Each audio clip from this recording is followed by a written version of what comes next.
Lounge. And then we have Dr. Mo with us from Pennsylvania. He was supposed to be at our golf event in December, but he actually caught the flu. So we wanted to circle back and not leave him out of any of these great opportunities. So today we're going to be talking about Maker's Mart. And we're going to do a toasting and a nosing. So we're going to work on how can we get our noses better. And that's probably the biggest gripe I hear from most people is I just don't nose. I don't nose well. I can't pull out the flavors.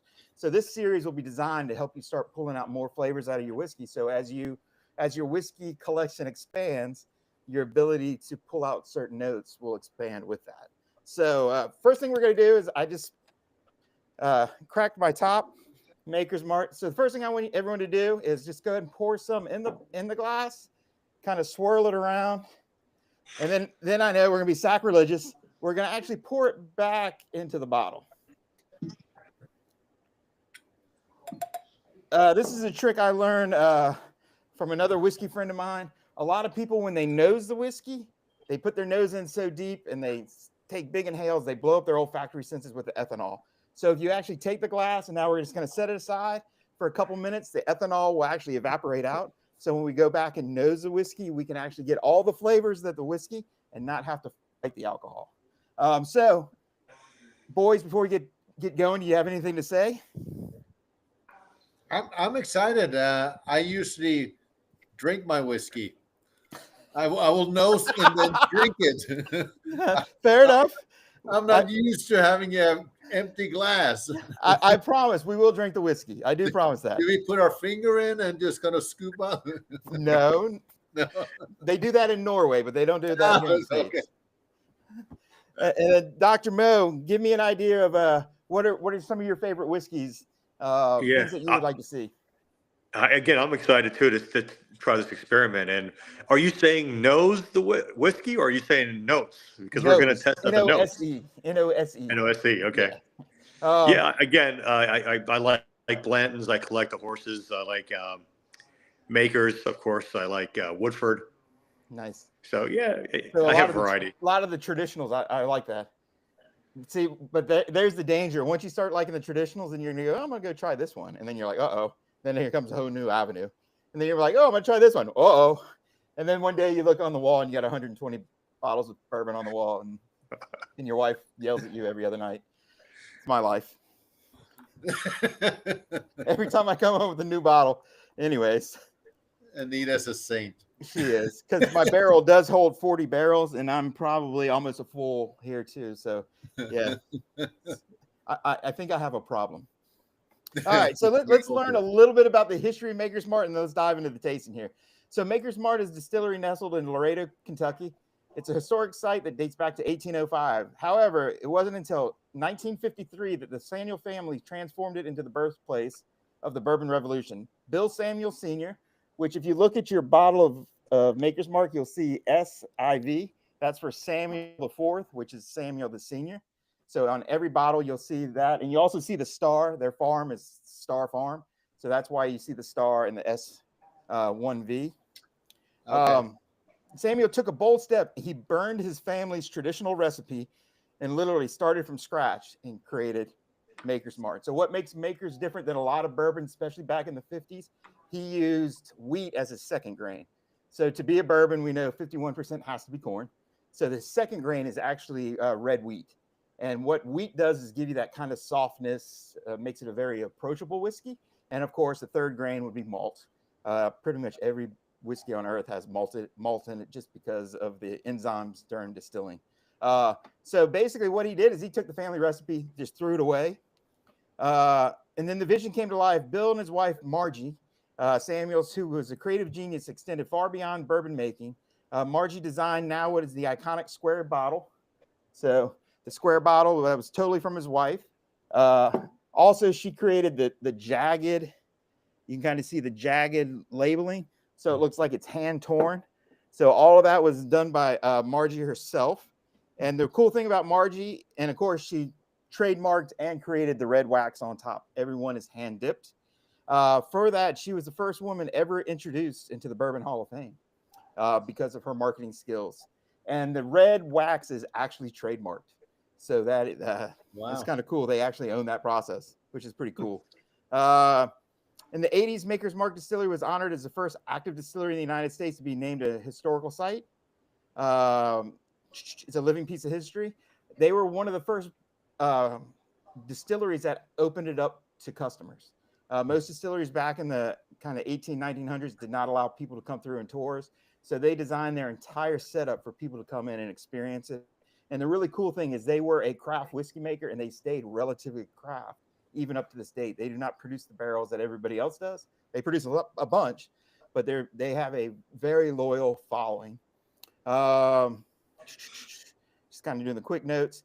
Some of the things you need to know about the label. It does say, if you read the label on Maker's Mark, it does say Kentucky Straight Bourbon. So anytime you see Kentucky Straight Bourbon, that means if there is no age date on it, that means it's older than 4 years old. So to be a straight bourbon with no age statement, it has to be at least 4 years. Bourbon rules, they get kind of crazy. If it's under 4 years, basically between 2 to 4, they have to put an age statement on it. So what we do know is Maker's Mark has to be aged at least 4 because it is a straight bourbon and it doesn't have an age statement. Now they say they age to taste, which means they don't age to a certain time. So most of their aging, from all the reading I've done, is about 6 to 8 years. So again, it's a good high quality bourbon. So it's got some color, it's got some darkness to it, but that's kind of how they say that they age their materials. So they don't put any dating on it. The signature recipe is soft red winter wheat instead of rye. Maker's has a smoother, sweeter flavor profile that sets it apart from every other whiskey, except for Weller's. And anyways, all the other whiskeys out there. But again, I think the really cool part, like I said, the SIV is for Samuel on the bottle. So any bottle of Maker's, you will always see the little, on this one, you can see kind of up on the 46, you'll see the S, the star, and the SIV. That is all part of their labeling nonsense. Maker's has tons of different options out there. You have 46, which is in French oak. You have cast strength. I really enjoy their cast strength. It's probably my favorite of the Makers. And then they have tons of different things from private select to, they have a wood series that has come out now. This is the wood series that came out. Yeah. So they have, so Makers has really kind of expanded their envelope, and pretty much we're in a bourbon boom right now. Everybody's kind of expanding their opportunities inside of the whiskey world, how they can make more money. All right. So we've poured it in the glass. We took it back out of the glass because I'm just mean. So now what I want you to do is get your glass and go ahead and kind of put your nose in it. When you put your nose in to sniff whiskey, ideally you can put your nose as deep as you want, as long as you keep your mouth open. If you keep your mouth open and go in there and now you should get much less ethanol, and you should actually start to pull the different flavors. So this is a great way, even after a night of drinking with buddies and you've done a bunch of flights and you go down the next morning to clean it up, if you smell the glasses, it's the same thing. You get all the notes of what the whiskey is. You just lose the actual ethanol. So all right. And so I requested you both to find something that was a vanilla and something that was caramel. Were you able to discover that? Nice. Vanilla extract. Nice. I got a vanilla bean. Yeah. Vanilla extract. Nice. Yeah. And then caramel, I had some caramel sauce from upstairs. Yep. Perfect. So first thing we're going to do is take a nice little hit of your vanilla and kind of remember that scent, and now go back and smell your actual whiskey. And can you pull that vanilla out? And really the cool way that sensories work, if you can put a memory, like when I think of vanilla, I think of it as a kid growing up with the hand cranked ice cream machines that, your parents would stick you in the garage in the middle of summer with dry ice, Epsom salt, and you would just sit there and just crank off this handle and make your own vanilla ice cream. So to me, that's what I get. That anytime I smell vanilla, it takes me back to that. I think of that vanilla ice cream. So as long as you can hang a memory to the scent, it is much easier to recall that. So all of us know what vanilla smells like. All of us knows what caramel smells like. That's why we started easy. But over time, when we start adding leather, when we start looking at oak, we start looking at different herbs and baking spices, being able to tag a scent to that just makes actually nosing the whiskey easier. And if you can nose it, you might be able to find it in the taste. Not always, but usually you can. I get vanilla with butter. So yeah, To you get me, a buttery tone. there's a buttery tone to it. So you're definitely thinking of a baked good. I love it. Yeah. You don't get a physique like this without eating baked goods. How about you, Mo? You come up with anything? Some kind of herb. Some kind of herb. Spice. Are you able to find that vanilla at all? Yeah. That was initially what I got, and then it went into some kind of spice. Nice. And then, so then once you do that, now go to your caramel. Nice. Yeah. And then see if you can find that scent. Yeah. Definitely. Like right out the gate. That to me, every time I taste makers, I get so much vanilla and I get kind of sweet caramel. I like more the burnt sugars. I like more like toffee, kind of that little kind of more burnt. Caramel's cooked, but it's, I like more of that toffee kind of rich dip. But again, caramel. And here's a great aid for if you ever go whiskey tasting with friends and you know nothing about whiskey and you're drinking bourbons and they go, "What do you get?" Vanilla. Caramel. Oak. Yeah. You're covered. They'll be like, "This guy knows his stuff. I love this." Yeah. Maybe a little nutmeg. Little nutmeg. All right.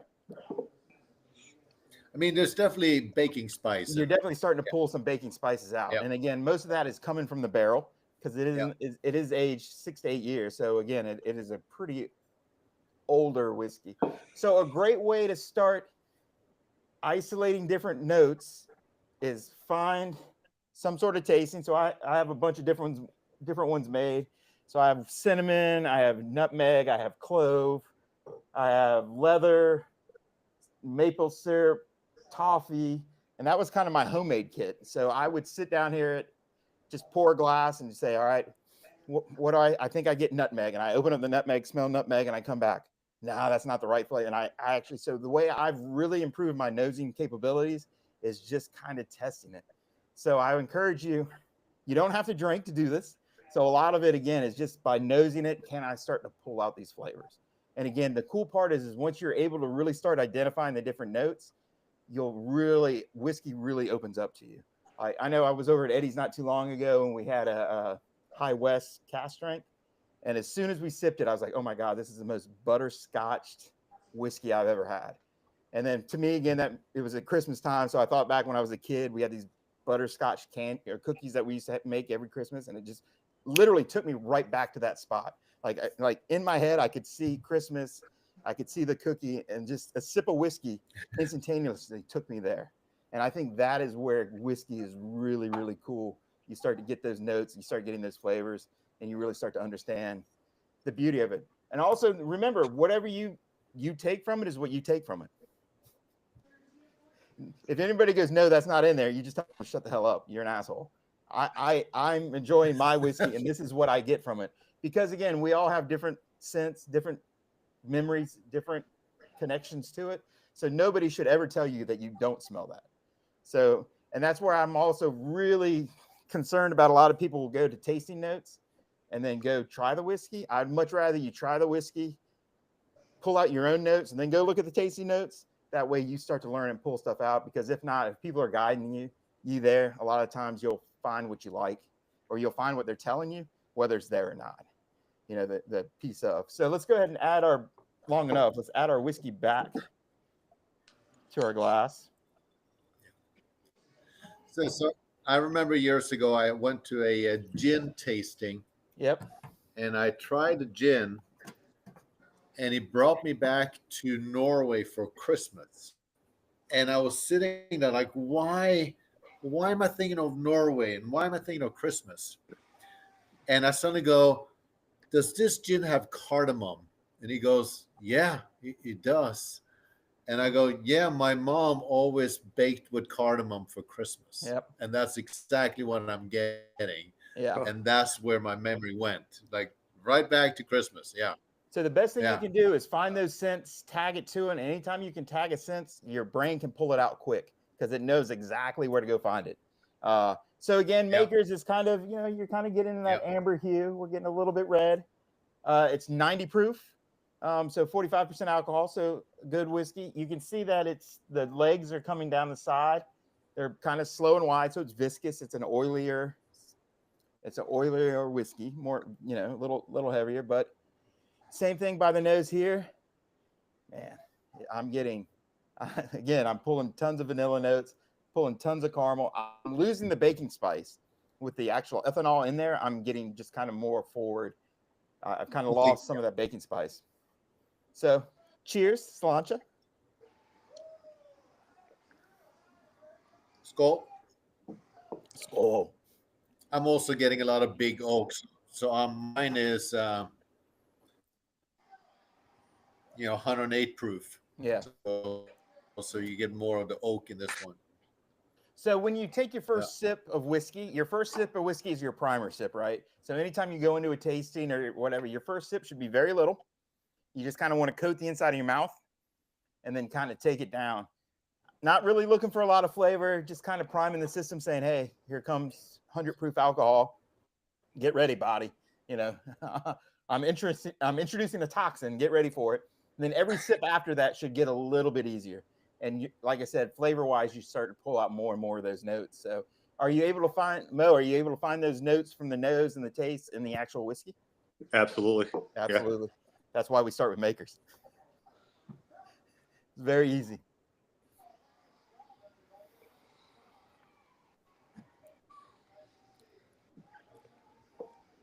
That is a good sipping whiskey. There's no doubt about it. That is smooth. And you're right. It is on the sweeter side. It is definitely on the sweeter side. I'm growing to appreciate the wheated whiskeys more. But again, I'm pulling a lot of the same notes. I would say finish. What would you guys call the finish on this? I would say medium short.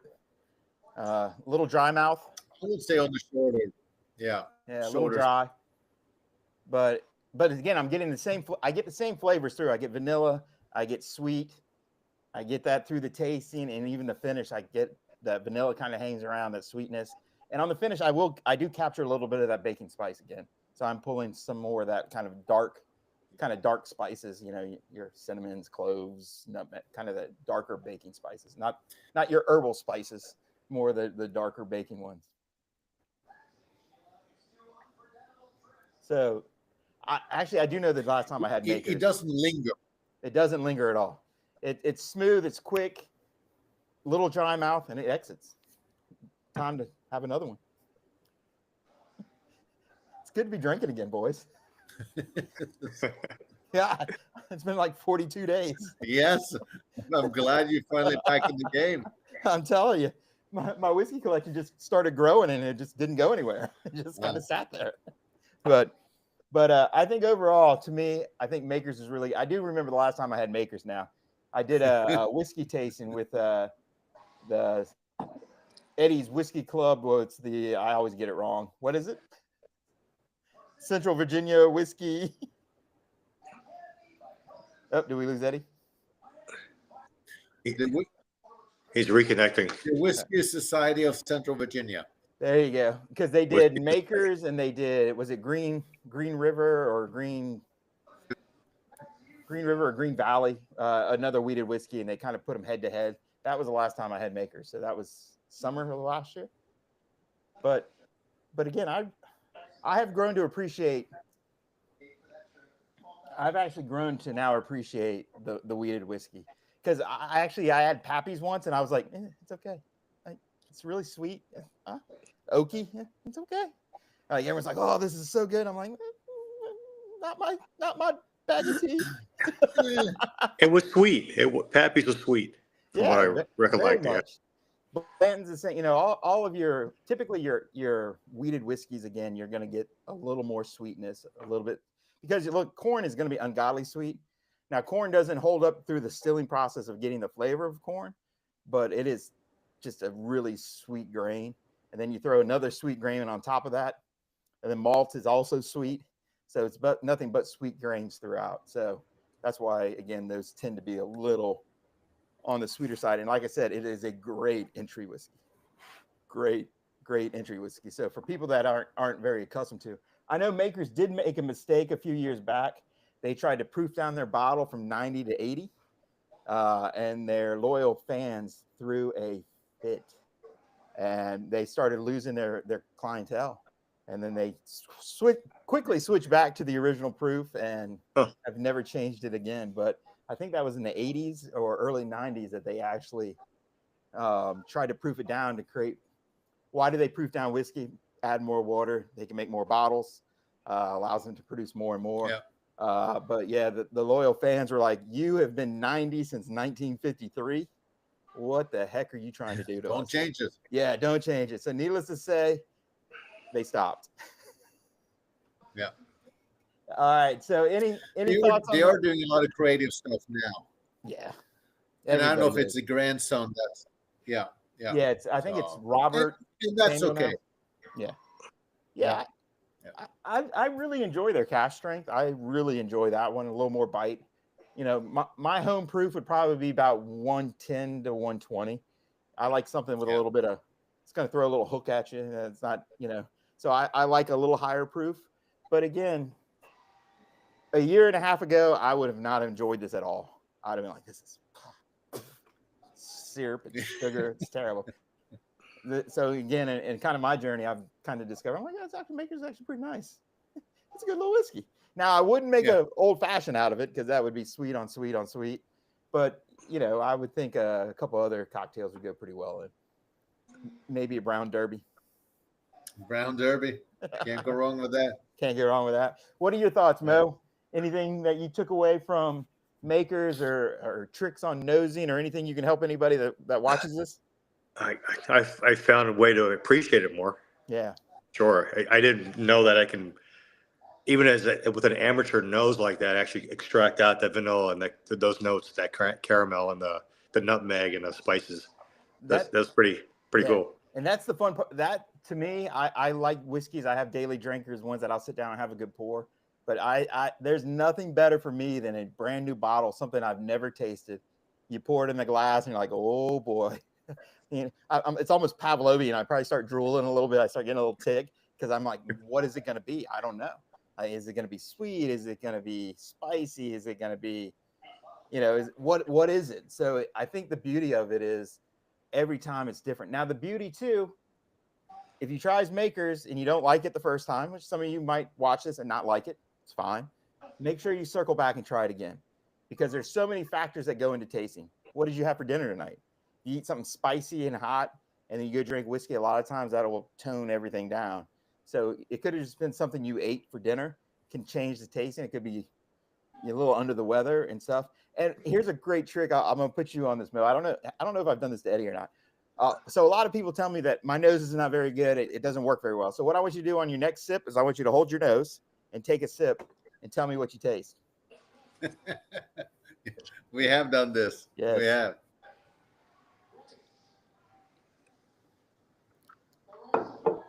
Now let go of your nose, and it'll all come back to you. With a vengeance. With a vengeance, right? So if you're able to taste, it tastes like nothing, water almost. It has really no taste once you close the nose off. But once you open the nose back up, if you're able to notice that there's a difference, then yes, your nose does work. Now all we have to do is refine it and start to teach you what and how to find these different smells. And here you go. Because 80 to 85% of all taste actually comes from olfactory smell. So the nose is very, very important inside of whiskey tasting. And also that's why when you taste, if you're sick with a head cold, whiskey doesn't taste the same because you're unable to use that part of your body. So I to me, that's a great party trick.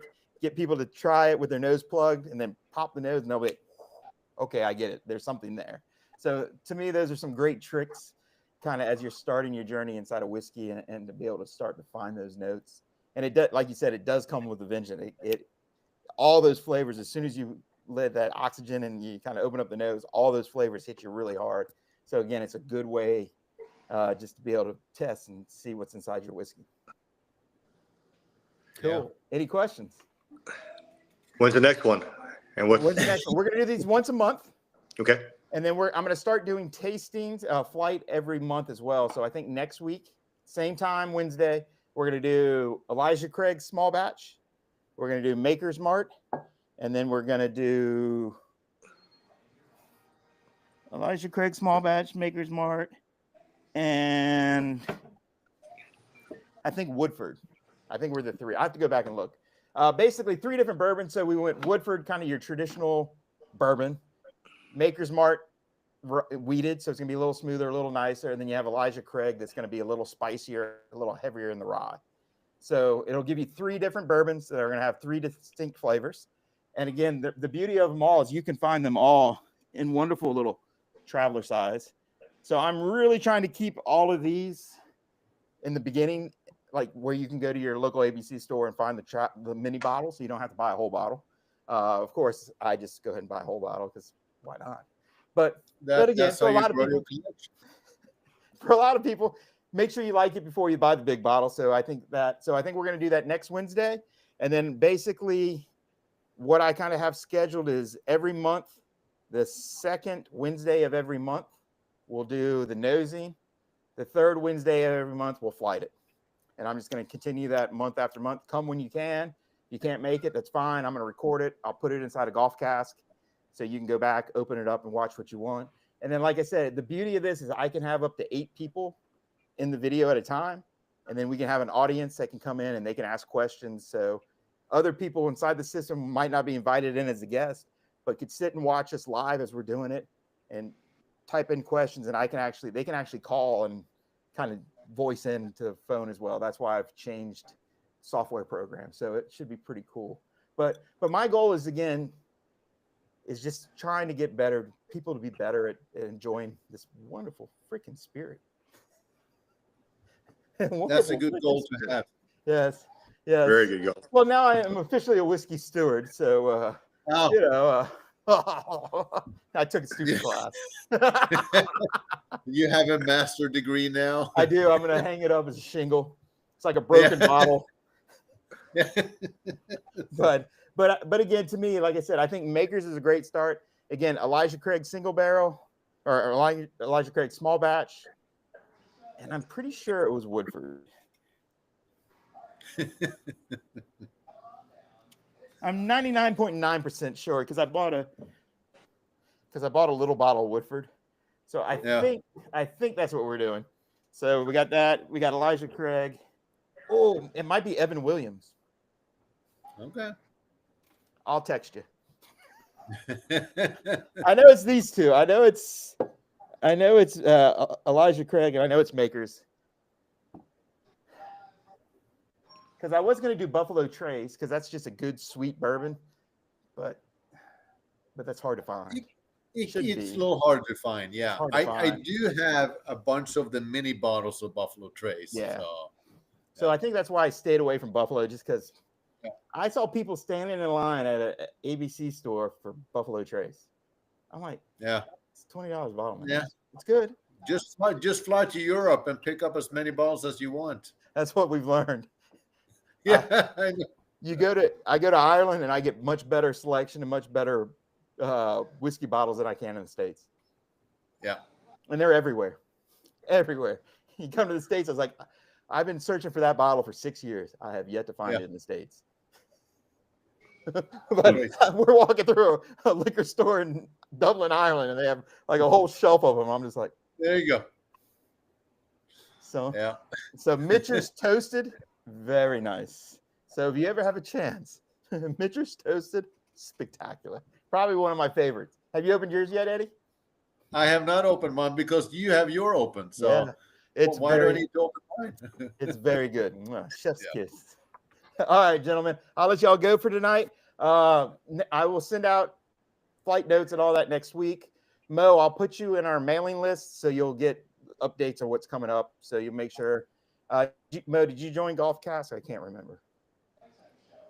I'm not sure if I did, but I will if I didn't. Yeah, you might want to, because like I said, I'm going to go ahead and put this video up, and there's other whiskeys stuff that's I'm starting to fill in there. So there'll be tons of videos. There's some write-up stuff, some blogging stuff on different whiskeys. And then we have a community section as well, kind of a forum where you can go in and start ranking whiskeys. And the beauty of it is I have a data science team building a recommender system. So what it's going to start to do is learn what you like, certain words you look for, certain whiskeys that you like. It's going to start looking through the system and start to say, hey, Mo, you really like these 3 or 4 whiskeys. There's a couple guys in the system that like those same 3 or 4 whiskeys. Here's what they like to drink. So it'll start to refer stuff to you based off of what you like. So it's going to be based off of other people in the system. It'll be based off of key terms, and it'll also be based off of your profile. So soon inside of GolfCast, we're going to have a profile where you put, do I like floral? Do I like sweet? Do I like spice? So you can kind of pull kind of a pull bar and put what your flavor profiles are, and I'll start to look for whiskeys that way. And then we're also going to put in kind of the oddball. If you like this, 180 degrees opposite of that is this. Why don't you give it a shot? Kind of, again, trying to get you, because my fear in a recommender system is you'll just drink the same 7 whiskeys for the rest of your life. I don't want that. So I wanted to be able to say, hey, you really like cinnamon, nutmeg, and, vanilla. And you really like bourbons. But did you know there's a scotch that gives you these same flavors? So it'll be a lot of stuff like that. So we're going to use a little data science to kind of open up the whiskey world. So you don't have to go search every bottle. You can kind of do some research that way and get recommenders. So that's coming this spring or summer. Interesting. Yeah. Cool stuff. Very cool. All right, gentlemen. You have a good night. Do you like my hat? I do like the hat. Can't wait to get one. Yeah. I'll bring it by. All right, gentlemen. Have a good night. And thank you so much for joining us. All right. You too. Thanks, man. Thanks, Eddie. Cheers. Salancha. Cheers.